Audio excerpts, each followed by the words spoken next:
Hello everyone, this is Harsha. Welcome to my channel crypto Hindi. So hi guys, आज की video में हम Cash.tech का टोकन सेल आ रहा है on duck starter platform on 22 मार्च। सो इस वीडियो में हम Cash.tech के बारे में डिस्कस करेंगे, इस कंप्लीट प्लेटफॉर्म के बारे में डिस्कस करके उसका टोकन इकोनॉमिक्स एंड उसका प्राइस प्रेडिक्शन, वो सारे डिटेल्स इस वीडियो में रहेगा। सो वीडियो जरूर एंड तक देखना। सो उससे पहले आप मेरे चैनल को फर्स्ट टाइम आ रहे हो तो चैनल को जरूर सब्सक्राइब करना, वीडियो अच्छा लगे तो लाइक करना एंड कमेंट सेक्शन में आपको ओपिनियन फीडबैक मेंशन करना। So let's begin the video guys.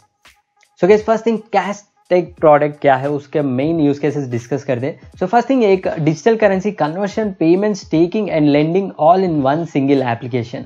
सो ये इसका मेन यूज केस है। सो एंड इसमें हमको ओवर ये प्रोजेक्ट जो है वो ओवर 500,000 मर्चेंट्स को ऑनबोर्ड करने के लिए ट्राई कर रहा है in Q2 of this year. So once वो ऑनबोर्डिंग होने के बाद ये ह्यूज प्रोजेक्ट होने वाला है मेरे हिसाब से।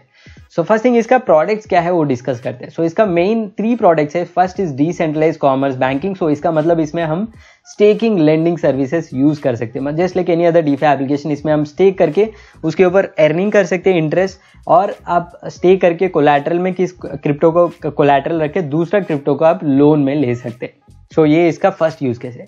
देन सेकेंड प्रोडक्ट है इसका डिसेंट्रलाइज्ड एक्सचेंज। सो डिसेंट्रलाइज्ड एक्सचेंज में हम क्या कर सकते हैं, नॉर्मली हमारा जो भी अभी डेक्स अवेलेबल है, सो सेम वे इसमें हम क्रिप्टो करेंसीज को स्वैप कर सकते हैं ऑन ए डिसेंट्रलाइज्ड वे। सो ये भी एक इसका अनदर प्रोडक्ट है। So final and my favourite product of Cash.tech जो है वो है decentralized merchant gateway. So decentralized merchant gateway का मतलब ये है कि इस पर्टिकुलर Cash.tech का प्लेटफॉर्म यूज करके मर्चेंट्स इसको as a payment method use कर सकते हैं। जस्ट लाइक एग्जांपल, इंडिया में हमको पेटीएम, फोन पे, इस टाइप का मर्चेंट आउटलेट्स में क्यूआर्स को देखने को मिल रहा है। सो अभी कस्टमर जो है उधर जाके पेमेंट्स कर सकते हैं through those application. Same way अभी जो भी मर्चेंट Cash.tech एप्लीकेशन को इंस्टॉल करके यूज करेगा उस पर्टिकुलर लोकेशन में हम जाके, हमारे पास Cash.tech एप्लीकेशन है तो थ्रू Cash.tech एप्लीकेशन हम उस लोकेशन में पेमेंट्स कर सकते हैं। So as a merchant gateway service भी प्रोवाइड कर रहा है, ये इसका मेन यूज केस हो सकता है।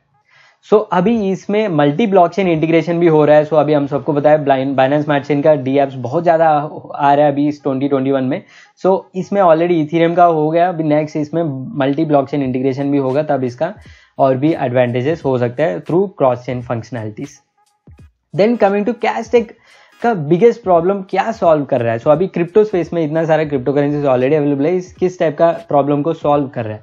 सो फर्स्ट थिंग ये है कि इसका problem, crypto currencies basically Satoshi Nakamoto ने क्रिएट किया बिटकॉइन को। सो यूजर्स, जो भी यूजर उसको यूज कर रहा है उसको as a payment method use करने के लिए क्रिएट किया है सतोशी नाकामोटो। बट यूजर्स अभी क्या कर रहा है, उसके थ्रू गैम्बलिंग कर रहा है, उसको एज ए इन्वेस्टमेंट अपॉर्चुनिटी देख रहा है, बट कोई भी बिटकॉइन को as a payment method use नहीं कर रहा है इन ए वाइडर स्ट्रेच। सो वो उसका क्रिप्टो का करंट मेजर प्रॉब्लम यही है। सो इसके थ्रू सोल्यूशन देने के लिए बहुत सारा क्रिप्टो करेंसीज ऑलरेडी मार्केट में आया है, so as a payment gateway procedure. So Cash.tech भी सिमिलर प्रोडक्ट लेकर आ रहा है। सो हमको देख सकते हैं crypto.com का वेबसाइट है, उसमें वो भी पेमेंट मर्चेंट सर्विसेज प्रोवाइड करते हैं। सो मल्टीपल प्लेटफॉर्म्स में उसका इंटीग्रेशन हो गया। उस जहाँ भी crypto.com का इंटीग्रेशन हुआ वहाँ हम डायरेक्टली हमारा crypto.com का क्रिप्टो करेंसीज यूज करके पेमेंट्स कर सकते हैं in that merchants. So same way इसको Cash.tech एप्लीकेशन का भी सोल्यूशन सिमिलर है। इसका Cash.tech एप्लीकेशन का जो भी इंटीग्रेट करता है पेमेंट गेटवे का, सो उधर उस पर्टिकुलर मर्चेंट्स के लोकेशन में हम पेमेंट्स कर सकते हैं through this Cash.tech app in cryptocurrencies. So ये इसका मेन सोल्यूशन है। सो अभी हम बात करते हैं 2 point of view. So first है कंज्यूमर पॉइंट ऑफ व्यू का features, then merchant point of view का फीचर्स। सो कंज्यूमर का मतलब ये होता है कि अब मर्चेंट का मतलब ये होता है कि कोई भी शॉप है वो मर्चेंट कह सकते हैं। सो उस शॉप में जो भी कस्टमर जा रहा है परचेज करने के लिए उसको हम कंज्यूमर बोल सकते हैं। सो फर्स्ट हम कंज्यूमर पॉइंट ऑफ व्यू में इसका फीचर्स क्या डिस्कस करेंगे। So first thing, mobile payments made easier. So इसमें हमको जो भी कंज्यूमर, मतलब हमारे जैसे यूजर जो है, इस Cash.tech का मोबाइल ऐप इंस्टॉल करके उसके थ्रू हम कोई भी मर्चेंट लोकेशन में जहाँ Cash.tech का पेमेंट सर्विस अवेलेबल है वहाँ जाके हम डायरेक्टली पेमेंट्स कर सकते हैं। वो इसका first use case. Then merchant payments over 500,000 merchant location. So ये बहुत ही इंटरेस्टिंग चीज़ है। As per the road map Q2 में they are targeting around 500,000 merchant onboarding. So मतलब 500,000 मर्चेंट शॉप आउटलेट्स में हम थ्रू Cash.tech ऐप पेमेंट्स कर सकते हैं। सो वो बहुत ही बड़ा टारगेट है, पता नहीं वो अचीव होगा कि नहीं। इन केस ये अचीव हो गए तो ये ह्यूज प्रोजेक्ट हो सकता है मेरे हिसाब से, but I am not sure. 500,000 merchant locations is very big target. So अभी हम बात करते हैं next thing, reward program. Reward program भी बहुत ही इंटरेस्टिंग है। रिवॉर्ड प्रोग्राम देख सकते हैं, सिंपल वर्ड आपको बता दूंगा, paid when you pay and paid when you get paid. So ये थोड़ा टंग ट्विस्टर टाइप का है। सो इसका सिंपल वे में एक्सप्लेन करूंगा। जनरली हमको रिवॉर्ड पॉइंट्स के बारे में सबको पता है। आपके पास क्रेडिट कार्ड है तो अब जहाँ भी मर्चेंट लोकेशन में स्वाइप करते, ऑनलाइन परचेज करते, आप उसका स्पेंडिंग्स के लिए आपको थोड़ा रिवॉर्ड पॉइंट्स मिलता है, जो रिवॉर्ड पॉइंट्स आप फ्यूचर में रिचार्जेस, दूसरा परचेज के लिए यूज कर सकते हैं, रिडीम कर सकते हैं। बट करंट मार्केट में क्रेडिट कार्ड आप जो भी मर्चेंट लोकेशन में कोई भी शॉप में जाके आप स्वाइप कर रहा है, वो शॉप ओनर या मर्चेंट को कोई भी रिवॉर्ड पॉइंट्स नहीं मिल रहा है। बट इसमें हमको जो रिवॉर्ड पॉइंट्स प्रोग्राम है वो इवन मर्चेंट लोकेशन में भी अवेलेबल रहेगा। सो जो भी मर्चेंट कलेक्शन कर रहा है, मतलब आप कोई भी शॉप में जाके स्वाइप किया, आपको तो रिवॉर्ड पॉइंट्स मिल ही जाएगा। बट जो शॉप ओनर है उसको भी कैशटेक ऐप में रिवॉर्ड पॉइंट्स मिलेगा। सो वो इसका वेरी गुड यूज केस मेरे हिसाब से। थोड़ा डिफरेंट कॉन्सेप्ट है, इसके थ्रू मर्चेंट्स भी इसको इम्प्लीमेंट करने के लिए इंटरेस्ट दिखा देगा। सो अभी हम सबको पता है इतना सारा मर्चेंट पेमेंट एप्लीकेशंस अवेलेबल है, कोई भी मर्चेंट क्यों कैशटेक को यूज करेगा? सो सिंपल आंसर, वो रिवॉर्ड प्रोग्राम को के थ्रू इंटरेस्ट दिखा सकता है। So then coming to other thing, global payments आ रहा है। सो ऑब्वियसली इतना मर्चेंट्स ऑनबोर्ड होने के बाद पेमेंट सिस्टम इंप्रूव हो सकता है। देन एक्सचेंज के थ्रू यूज कर सकते हैं। सो इसमें हमको डिजिटल करेंसीज को फिएट में कन्वर्ट कर सकते हैं and that too with no fees. So ये भी एक एडवांटेज हो सकता है।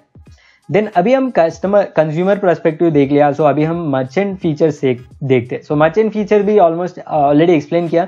सो फर्स्ट थिंग है इंस्टेंट सेटलमेंट। सो इंस्टेंट सेटलमेंट एक गुड एडवांटेज हो सकता है मर्चेंट्स के लिए, क्योंकि अभी करंट वे में पेमेंट गेटवे, मतलब ऑनलाइन परचेज जो भी आप फ्लिपकार्ट में परचेज कर रहा है, उसका पेमेंट्स आपके अकाउंट से डेबिट होता है, बट फ्लिपकार्ट को ओनली ऑन 1 और 2 डेज के बाद ही अकाउंट में क्रेडिट होगा। सो उसको बोलते हैं settlement cycle in merchant terminology. Same way आप पॉस मशीन, सो मतलब स्वाइपिंग मशीन के पास आउटलेट में जाके जो कार्ड स्वाइप कर रहा है, आपका अकाउंट तो तुरंत डेबिट होता है, बट मर्चेंट को फंड्स 2 दिन या 1 दिन के बाद उसका अकाउंट में जाएगा। सो उसका डिले है इन करंट पेमेंट मेथड। सो इसको हम कैशटेक में यूज किया तो इंस्टेंट सेटलमेंट्स हो रहा है। सो ये भी एक एडवांटेज हो सकता है कैशटेक ऐप का इम्प्लीमेंटेशन और अडॉप्टेबिलिटी के लिए। सो ये इसका मेन एडवांटेज हो सकता है फॉर मर्चेंट। सो बहुत सारा फ्लोट चाहिए होता है, लिक्विडिटी चाहिए होता है मर्चेंट्स को कुछ ऑर्डर्स करने के लिए। सो वो इसका प्रॉब्लम सॉल्व करते हैं। देन पेमेंट डाटा अवेलेबल रहता है। सो इसमें जो भी पेमेंट्स कलेक्ट हुआ वो देख सकते हैं merchants. Then affiliative programs available है, मतलब रेफरल प्रोग्राम्स है। मार्केटिंग एंड कैंपेन मैनेजमेंट भी अवेलेबल है। सो ये सारा नॉर्मल फीचर्स है। Then no more chargeback. So ये भी एक गुड एडवांटेज हो सकता है। आप क्रेडिट कार्ड से जब भी ट्रांजैक्शंस करते हो उसमें चार्ज बैक्स का इश्यूज होता है, मतलब जहां भी मर्चेंट आउटलेट में स्वाइप होता है, बाद में कस्टमर उसको फ्रॉडलेंट एक्टिविटी करके चार्ज बैक क्लेम कर सकता है। मैंने यूज नहीं किया, कोई मेरा कार्ड चुरा के यूज किया करके चार्ज बैक क्लेम कर सकते हैं, तब मर्चेंट को बहुत ज्यादा लॉस होने का चांसेस है। सो उसको कैशटेक में अवॉइड कर सकते हैं, क्योंकि कैशटेक में कोई भी चार्ज बैक नहीं है। सो इसको मे बी मर्चेंट को पॉजिटिव एडवांटेज दे सकता है। सो ये हो गया हमारा मर्चेंट का फीचर भी। सो मेरे हिसाब से बहुत अच्छा फीचर है इस पर्टिकुलर एप्लीकेशन में। सो फाइनली कैशटेक का मोबाइल ऐप में हमको ऑलमोस्ट ऑल फीचर देखने को मिल रहा है, like app staking, lending, exchange, reward program and merchant in app gateway. So ये इसका मोबाइल ऐप का फीचर्स है जो अवेलेबल है both on mobile and web. So अभी हम बात करते हैं टीम के बारे में। तो टीम का previous experience like LG and Gucci, so ऐसे मल्टी नेशनल कंपनीज में ऑलरेडी एक्सपीरियंस है टीम को। देन रोड मैप में मेरा इंटरेस्टिंग रोड मैप इवेंट जो है वो Q2 में अवेलेबल है। सो उसका है onboarding more than 500,000 merchants across south east Asia region. So mostly ये एशियन टीम है, सो एशियन प्रोडक्ट है। सो एशियन रीजन में 500,000 मर्चेंट्स लोकेशन में इसका app installation, merchant onboarding target है उसका Q2 का। सो अगर मेरे हिसाब से ये सच में इम्प्लीमेंट हो गया तो ये ह्यूज प्रोजेक्ट होने वाला है इन Q2। सो बट मुझे नहीं पता अगर होगा कि नहीं, पता नहीं, बट इसका अगर ये इम्प्लीमेंटेशन हुआ तो मेरे हिसाब से ये ह्यूज प्रोजेक्ट होने वाला है। एंड बहुत सारे यूजर्स crypto.com देख सकते हैं टॉप 100 में रहता है वो दिन ऑल द टाइम। सो ये भी एक गुड प्रोडक्ट हो सकता है विद दिस इम्प्लीमेंटेशन। अगर इम्प्लीमेंट नहीं किया तो नहीं पता, बट अगर इम्प्लीमेंट हुआ तो ह्यूज पोटेंशियल है इस पर्टिकुलर प्रोजेक्ट का। सो इन्वेस्टर्स देख सकते हैं, विजन इन्वेस्टर, सो बहुत अच्छा VCs ऑलरेडी इसमें इन्वेस्ट किया है। सो ये इसका कंप्लीट प्रोडक्ट डिस्कशन है। सो अभी हम बात करते हैं इसका टोकन सेल के बारे में। इसका टोकन सेल आ रहा है ऑन डक डाओ का डक स्टार्टर प्लेटफॉर्म के ऊपर ऑन 22 मार्च सो इसका पार्टिसिपेट करने के लिए आपको डक स्टार्टर प्लेटफॉर्म में स्टेकिंग करना होगा, टोकन एटलीस्ट ब्रॉन्ज लेवल में होना है आपको। सो अगर डक स्टार्टर प्लेटफॉर्म के बारे में आइडिया नहीं है तो कैसे स्टेक करना है, कैसे ब्रॉन्ज लेवल में जाना है, वो सारे डिटेल्स एक डेमो वीडियो बनाया, ऊपर आइकन में रहेगा, जाके वो वीडियो चेक कीजिए। सो इस सेल में टोटल $100,000 का फंड रेज हो रहा है। ईच टोकन का प्राइस होगा $0.1 and total 1 million token sale में होगा and total number of seats है 259। सो इसमें थ्रू लॉटरी मैकेनिज्म होगा, वाइट लिस्टिंग मैकेनिज्म फॉर्म आपको सबमिट करना होगा, जिसको भी लॉटरी लगेगा वो इसमें पार्टिसिपेट कर सकते हैं। So white listing already open हो गया। सो वाइट लिस्टिंग 20 मार्च को क्लोज हो जाएगा on 7:30 PM in the evening as Indian standard time. So आप इसको ये वीडियो देखते हैं, डिस्क्रिप्शन में वाइट लिस्टिंग फॉर्म रहेगा, उसको फॉर्म को फिल कीजिए, just follow and Telegram and Twitter handles and white listing fill कीजिए एंड आपको इसमें वाइट लिस्टिंग में एलिजिबिलिटी हो जाएगा। आपको मिनिमम ब्रॉन्ज लेवल में होना है, एटलीस्ट आपको 2000 डक टोकन स्टेक करना होगा डक स्टार्टर प्लेटफॉर्म, तभी आपको इसमें एलिजिबिलिटी मिलेगा। सो ये है गाइस आज का वीडियो ऑल अबाउट कैश.टेक का टोकन इकोनॉमिक्स। एंड इसका टोकन इकोनॉमिक्स देखा तो इसका टोटल टोकन्स जो है 155 million tokens. So initial circulating supply होगा अराउंड 12.25 मिलियन टोकन्स। सो इसका मतलब हो गया हमारा अराउंड $1.25 मिलियन इसका इनिशियल मार्केट कैप होगा। सो 1 मिलियन से थोड़ा ज़्यादा है, बट एनी हो मेरे हिसाब से 5 to 10x इजीली दे सकते हैं इस पर्टिकुलर प्रोजेक्ट। सो डेफिनेटली इसमें पार्टिसिपेट कीजिए। डक स्टार्टर प्लेटफॉर्म में बहुत सारा प्रोडक्ट्स टोकन सेल्स आ रहा है। सो नेक्स्ट कैश.टेक इधर अवेलेबल है। सो रजिस्ट्रेशन स्टार्ट है, सो जाके रजिस्टर कीजिए। सो ये गाइस आज का video all about Cashtech complete product demo and discussion. So ये वीडियो आपको थोड़ा भी हेल्पफुल लगा, अच्छा लगा तो चैनल को फर्स्ट टाइम आ रहे तो चैनल को जरूर सब्सक्राइब करना, वीडियो अच्छा लगा तो लाइक करना एंड कमेंट सेक्शन में आपको ओपिनियन फीडबैक मेंशन करना। So that's all guys, thanks for watching, जय हिंद।